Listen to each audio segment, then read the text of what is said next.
और लोनली रहना मुझे अब ठीक लगता है, पहले नहीं समझ आता था, अब मुझे ठीक लगता है क्योंकि अकॉर्डिंग टू शिव और according to dhyan you are alone and you came alone and you will go alone. So जब हम किसी और पे डिपेंडेंट नहीं होते, हमारी खुशियाँ, हमारा अटैचमेंट या हमारा थोड़ा बहुत भी मोह होता है किसी से, हम छोड़ नहीं पाते चीज़ों को, चाहे वो इंसान हो, कोई काम हो, कोई बहुत एक इस इंडस्ट्री में एक बहुत बड़ा पीयर प्रेशर होता है. You have to be there, you have to be there, आपको दिखना है, आपको वहाँ रहना है, आपको उन पार्टीज़ में जाना है. कैसे जाऊँ मैं उन पार्टीज़ में जहाँ पे मुझे पता है कि जिसकी वो पार्टी है उसने मुझे 1 साल पहले रुलाया था, या 1 साल पहले 4 लोगों के सामने कुछ ऐसा कहा था कि कुछ नहीं होगा, इससे कुछ नहीं होगा, चली जाएगी वापस.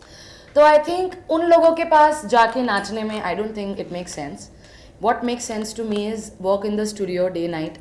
आप स्टूडियो जाइए, आप काम करें, अपने गाने बनाएं, आप कवर्स करें. As a singer I think उसी चीज़ ने मुझे आगे बढ़ाया है. अगर मैं कवर्स नहीं करती, मैं लाइव अपने शोज़ नहीं करती, तो शायद बी प्राक को पता ही नहीं चलता कि मेरी जैसी भी एक आवाज़ है. और जब उन्होंने मुझे सुना तो पहली ही बार में सुनते ही आई थिंक उन्होंने मुझे पहली ही बार में शो करने बुलाया था. It was a huge show, around 10,000 public, and it was for me, it was a big experience. And I think born performer हूँ मैं, और पब्लिक से मुझे प्यार है, जनता से प्यार है, चाहे वो किसी भी फॉर्म में हो, पॉलिटिक्स हो, सोशल सर्विस हो, आर्ट हो, बीइंग एन आर्टिस्ट हो, बीइंग अ परफॉर्मर हो. आई थिंक मुझे लोगों के बीच में रहना अच्छा लगता है, बट पर्सनल लाइफ में I love to be alone. I don't think I make a lot of friends, और गिन चुन के 1-2 लोग उंगलियों पे मैं गिन सकती हूँ. बट मुझे लगता है कि धोखे बहुत मिले हैं ज़िंदगी में, और सबसे ज़्यादा फीमेल्स ने मुझे बहुत प्रताड़ित किया है. बहुत तंग हुई हूँ मैं जब मैंने सोचा कि इनसे दोस्ती अच्छी रहेगी, इनके साथ काफ़ी टाइम बिताया है, तो लाइफ में एक सबको एक दोस्त चाहिए होता है यार. ज़रूरी नहीं है वो लड़का हो या लड़की हो, बट एक दोस्त तो चाहिए.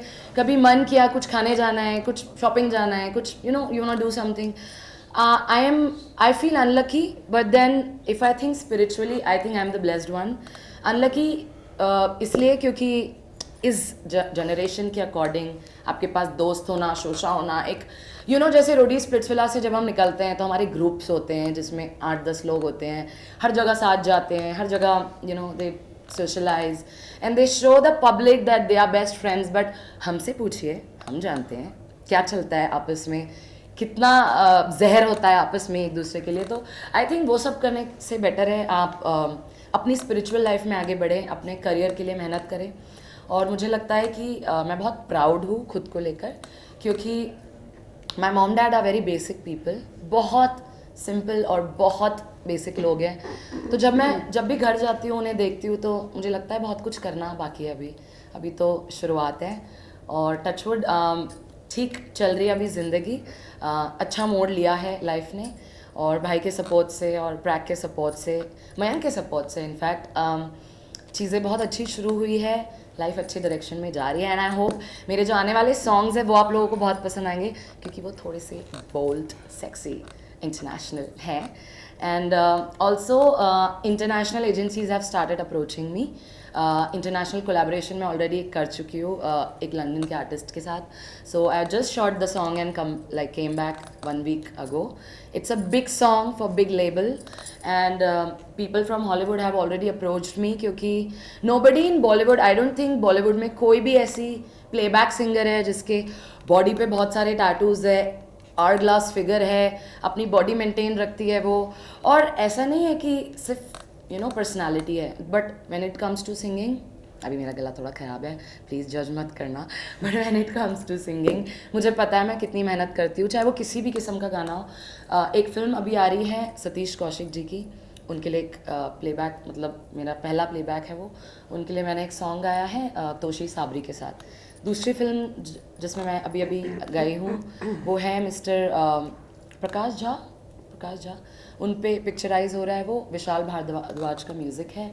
आई फील लकी कि the day I put my poster of दगा, जिस दिन मैंने पोस्टर डाला उसके 6 महीने पहले से मैंने शोज़ बंद कर दिए थे, क्योंकि मुझे लगता है कि अब जब इस लेवल पे आप पहुंचते हैं, कम पैसों में काम करना खुद के साथ नाइंसाफ़ी है, क्योंकि इतनी लंबी जर्नी के बाद और लंबे स्ट्रगल के बाद, खून पसीना आंसू भूख मेहनत, जब उतनी लंबी जर्नी से आप गुजर के आते हैं, फाइट करके आते हैं, तो आपको सेल्फ वर्थ होना बहुत ज़रूरी है, खुद की वैल्यू करना बहुत ज़रूरी है। इसीलिए शायद मेरे दोस्त नहीं हैं और इसलिए मैं आई थिंक ये थी, मतलब ऐसा रहा है थोड़ा सा। और बॉम्बे में जब मैं आई थी नई तो मुझे पता नहीं था कुछ, क्योंकि I was very raw again, जैसे कि मैंने बताया। तो मुझे बस ये पता था गूगल करके कि अच्छा महाड़ा में काफ़ी सारे स्टूडियोज़ हैं, मिक्का का, हिमेश का, इन्फिनिटी मॉल के सामने मीत ब्रदर्स का स्टूडियो है। तो एक अकेली लड़की, उसके पास 2500 रुपये है जेब में और पता ही नहीं है अब कि पैसे कहाँ खर्च करने, ऑटो से जाऊँ, बस से जाऊँ, खाना क्या है। मुझे याद है एक हफ्ता I think I was on banana diet.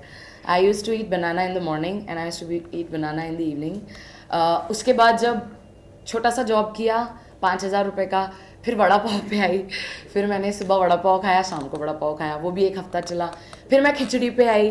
तो ऐसे वो जो एक जर्नी थी, अभी मुझे मतलब जब मैं सोचती हूँ अकेले बैठ के तो I cry, but today I am in front of you, this is my achievement. तो मुझे आज खुशी हो रही है और सारा दुख थोड़ा सा ओवरवेलमिंग है ये मेरे लिए, बट वो भूल के इस वक्त मैं बहुत खुश हूँ। तो मुझे लगता है कि इस गाने के बाद भी जो अब मेरी लाइफ शुरू हो रही है, जो करियर मैंने चूज़ किया है, आई think I am standing on it and I think I will do much much much better in my life. और बॉलीवुड में एक अनोखी किस्म की शकीरा आने वाली है, तो उसके लिए आप लोग वेट कीजिए, क्योंकि नेक्स्ट गाने जो मेरे हैं, it's gonna be boom, it's gonna be hot, it's gonna be bikinis, it's gonna be the body which I don't think हमारे इंडिया में और बॉलीवुड में प्लेबैक सिंगर के पास वो persona होगा, not with the body also but with the singing. So yes, I am proud. अभी आप लोगों को कुछ पूछना, आप पूछ सकते हैं। अब हमें मौका दीजिए जी। पूछने का। आपसे ये जानना चाहेंगे कि आपका जो ये गाने को लेकर जो जिसके जी। लिए हम आज यहाँ आए हैं, जी। जो पूरा आपका एक्सपीरियंस रहा वो कैसा रहा? What was that one particular thought, you know, when you were shooting now after so many ji. trials and tribulations that ji. you've gone through? Yeah. So इस particular गाने को लेके क्या रहा? दगा, जब हम लिरिक्स ढूंढ रहे थे तो I think I met 2-3 good lyricists and but जैसे ही इन्होंने, मैं इनके पास गई और मैंने इनको बताया कि I need help, you know, इन्होंने मुझे कुछ ऐसा दे दिया कि जैसे ही मैंने वो बी प्रैक को सुनाया, सारे लिरिक्स फेड हो गए और उन्होंने कहा कि यही है बस, this will be your debut. तो भाई के लिरिक्स वर्क किए हमारे लिए। प्रैक को लिरिक्स बहुत पसंद आए, उसके बाद म्यूज़िक मैजिकल बना है। जब दगा हम शूट कर रहे थे तो कुछ नेगेटिव कमेंट्स मैंने अभी पढ़े कुछ दिनों में कि डायरेक्टर को पता नहीं है, ये है वो है, ब्ला ब्ला ब्ला। तो आई थिंक सक्सेस के पीछे क्रिटिसिज्म बहुत ज़्यादा ज़रूरी होता है। और दगा के साथ जो मेरी स्टोरी है वो 2.5 साल, मतलब एक गाना आने में मुझे पर्सनली, मेरा डेब्यू आने में 2.5 साल लगे, 2.5 साल for one song. I think it's big patience I have kept. बहुत रोई हूँ मैं, बहुत रोई हूँ, बहुत आंसू बहा है, बहुत मेहनत लगी है। तो उतने बड़े स्ट्रगल के बाद 2.5 साल बाद जब वो गाना बन के रेडी होके आज सामने आए हैं, तो I feel very happy and I feel overwhelmed also, क्योंकि दगा ने कुछ मैजिक ही कर दिया। जब दगा रिलीज़ हुआ तो आई रिमेंबर प्रैक का एक गाना मेरे गाने के एक दिन पहले रिलीज़ था। तो for me as a newcomer, you know, without any push, without so much of drama and not lot of push to the song also, I think organically दगा फर्स्ट डे पे 2 million 20 lakh लोग कम नहीं होते यार। पहले दिन first day 2 million views and then it started trending on YouTube. I think that was a huge success for the song, for me, for him, for all of us. जैसे जब गाना रिलीज़ हुआ तो मैं हर आधे घंटे में देख रही थी क्या हो रहा है। बहुत एक्साइटेड थी कि अच्छा इतने मिलियन हो गए, अच्छा इतना हो गया, अच्छा ये हो गया। सो आई थिंक वो जो इतने साल का पेशेंस था और वो जो 2 साल की मेहनत थी, लिरिक्स ढूंढने में ही मुझे 1 साल लग गए, टू बी ऑनेस्ट। जब मुझे लिरिक्स मिले लिरिक्स के बाद वो म्यूज़िक बनाने में 1 साल लगे, क्योंकि B Praak right now is not he is very busy, और उनसे एक चीज़ निकालना it took me long, it took me really long. तो इस गाने को यहाँ पर लाने के लिए आप लोगों के सामने I think it took me 2.5 years, और उन 2.5 years में चीज़ें बदली, लाइफ बदली। तो I think the credit goes to the team, and सबसे पहले संजीव भाई, क्योंकि उन्होंने मुझे ये लिरिक्स दिए। मतलब कितनी खूबसूरती से लड़की कह रही है कि दिल तोड़ के मेरा तू दिल लगाने चला है, मैं भी तो देखूं किसका घर बसाने चला है, तेरी बेवफाई का मैं चर्चा आम करूंगी, मैं दिल जली हूँ अब तुझे बदनाम करूंगी। मतलब दिस इज सो स्ट्रेट। और आज के टाइम पे तो दिल टूटे आशिक दुनिया में हर जगह है भाई, इंडिया में नहीं, इंडिया के बाहर जिसको देखो डिप्रेशन हो, बॉयफ्रेंड गर्लफ्रेंड, बस यही चलता रहता है। तो आई थिंक ये गाना सुन के लोगों की हार्ट बीट्स थोड़ी बड़ी होगी, ब्लड प्रेशर बड़ा होगा, और जो लास्ट अंतरा है वो सबसे ब्यूटीफुल है। देखोगे जब भी तुम आए ना नजरें चुराओगे। चुराओगे, देखोगे जब भी आए ना नजरें चुराओगे, मेरे दिल की बद्दुआ न कभी चैन पाओगे, तन क्या मेरे दिल की बद्दुआ ना कभी प्यार पाओगे, ना कभी प्यार पाओगे, तन्हा मैं जी रही हूँ तुम भी तन्हा मरोगे, तुम जैसा कर रहे हो तुम वैसा ही भरोगे। वैसा ही जो आपके साथ धोखे हुए हैं बहुत सारे, जी क्या टाइटल दगा इसलिए रखा है नहीं लड़कियों ने धोखा, लड़के तो अक्सर देते हैं लड़कियों को, पहली बार ऐसा देखा लड़की को धोखा। आपने बड़ा सही क्वेश्चन किया है कि मैं जब अभी तक बॉलीवुड में जितने भी सैड सॉन्ग सक्सेसफुल रहे हैं, मेरे 80% सॉन्ग्स जिसमें स्टेप इन, साज भट्ट, तो हम लोग मेल सॉन्ग्स ही ज़्यादातर सैड बना रहे। लोग बोलते थे कि फीमेल सैड सॉन्ग चलेगा नहीं, and when she came to me and हमने ये गाना शेयर किया तो लोग बोलते थे फीमेल से सैड चलेगा नहीं, और जब पहले दिन रेस्पॉन्स अच्छा आया तो ये प्रूव हुआ कि भाई फीमेल्स के भी दिल टूटते हैं। लेवल्स कुछ लोग बोलते थे सिर्फ मेल के दिल टूटते, फीमेल्स के टूटते नहीं, ये तोड़ती हैं। पहली बार ऐसा हुआ फीमेल सैड सॉन्ग आया और बहुत अच्छा रेस्पॉन्स है। ये सब लड़की ने दिल तोड़ा है। हाँ जी सर, क्योंकि मैंने आपको बताया ना, मतलब दोस्त कम रहे हैं, तो 1-2 लड़कियां रही हैं लाइफ में जिनको मतलब कि मैं अपने साथ साथ, this is how I am I think as a person. जब मैं ग्रो करती हूँ लाइफ में, चाहे वो 1 स्टेप लूँ 10 स्टेप लूँ, तो मेरे साथ वाले जो होते हैं मैं उनको भी हाथ पकड़ के अपने साथ आगे बढ़ाती हूँ, क्योंकि I think this is what B Praak has taught me. उन्होंने मुझे एक चीज़ हमेशा सिखाई कि जैसे उन्होंने मुझे एक प्लेटफॉर्म दिया, इन्होंने मुझे एक प्लेटफॉर्म दिया, मेरे बाद जो आर्टिस्ट आ रहे हैं और जो डिज़र्व करते हैं, आई थिंक उनको हम अगर प्लेटफॉर्म दें तो इससे बेटर बात नहीं होगी। कुछ लड़कियां हैं जिनको मैंने स्प्लिट्सविला में भेजा, रोडीज़ में नाम नहीं लेना चाहूँगी, everybody is doing great in the life, I आज भी होप। शुरू हो रहा है, आज नया सीजन स्टार्ट हो रहा है। जी वहाँ पे भी भेजे हमने कुछ लोग। सो ये तो खैर as a person I am like this, हम सपोर्ट करते हैं, प्यार करते हैं अपने दोस्तों को, बट दुख इस बात का होता है जब एज अ फ्रेंड, पैसे से नहीं या किसी मटीरियलिस्टिक चीज़ से नहीं, जब हमें मेंटली किसी की ज़रूरत होती है तो मुझे लड़कियों ने बहुत धोखे दिए हैं और बहुत दिल तोड़ा है, अपने ही दोस्तों ने काफ़ी दिल तोड़ा है, और उन्होंने मुझे ये सिखाया कि लोग कहते हैं कि कुछ नहीं होता, ये सब ध्यान व्यान क्या है, ये सब साधु लोग बात करते हैं। इस जनरेशन में मुझे नहीं लगता कोई ये सब चलता है क्या, लड़कियां करती है क्या, लड़के करते हैं क्या? ऑफ कोर्स करते हैं। जो जागरूक है, जो सेल्फ अवेयरनेस अपने खुद के लिए रखते हैं, अपनी लाइफ के लिए रखते हैं, मुझे लगता है उनको समझ में आता है ध्यान क्या है, उनको समझ में आता है भगवान क्या है, उनको समझ में आता है धर्म क्या है, उनको समझ में आता है मेहनत क्या है, उनको समझ में आता है आंसू क्या है, और उसके बाद जब हम वो अचीव करते हैं तो समझ में आता है उस इतने बड़े हासिल और स्ट्रगल के बाद वो जो खुशी मिलती है ना मेहनत के बाद, तो वो खुशी आसमान वाली होती है। मतलब ऐसा लगता है कि बहुत कुछ पा लिया हमने। सर इसकी सक्सेस के पीछे क्या कहना चाहेंगे आप, किसका पूरा हाथ? इसकी सक्सेस के पीछे सबसे बड़ा हाथ तो खुद ऋतु का ही है, थैंक यू। जिन्हें हमेशा रात दिन एक करके गाने ढूंढना, उसको सेलेक्ट करना, बहुत लफड़ा है यार, ये तो बहुत लंबा प्रोसेस है भाई गॉड।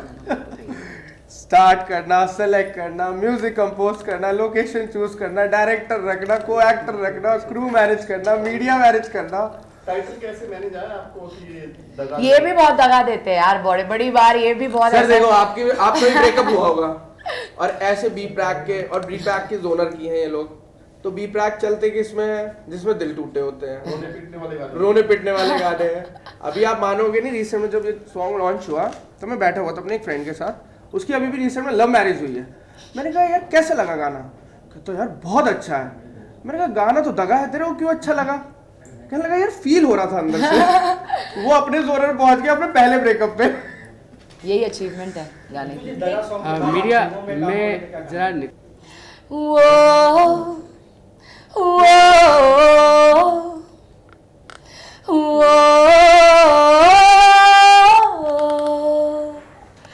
तेरी मिट्टी में मिल जावा गुल बन के, मैं खिल जावा इतनी सी है दिल की आरज़ू। तेरी नदियों में बह जावा, तेरे खेतों में लहरावा, इस दिल की है दिल की आरज़ू। ओ हीर मेरी तू हंसती रहे, तेरी आँख घड़ी भर नम ना हो। मैं मरता था जिस मुखड़े पे, कभी उसका उजाला कम ना हो। हो माई मेरी क्या फिक्र तुझे क्यों, आँख से दरिया बहता है। तू कहती थी तेरा चांद हूँ मैं, और चांद हमेशा रहता है। तेरी मिट्टी में मिल जावा गुल बन के, मैं खिल जावा इतनी सी है दिल की आरज़ू। तेरी नदियों में बह जावा, तेरी फसलों में लहरावा, इस दिल की है दिल की आरज़ू।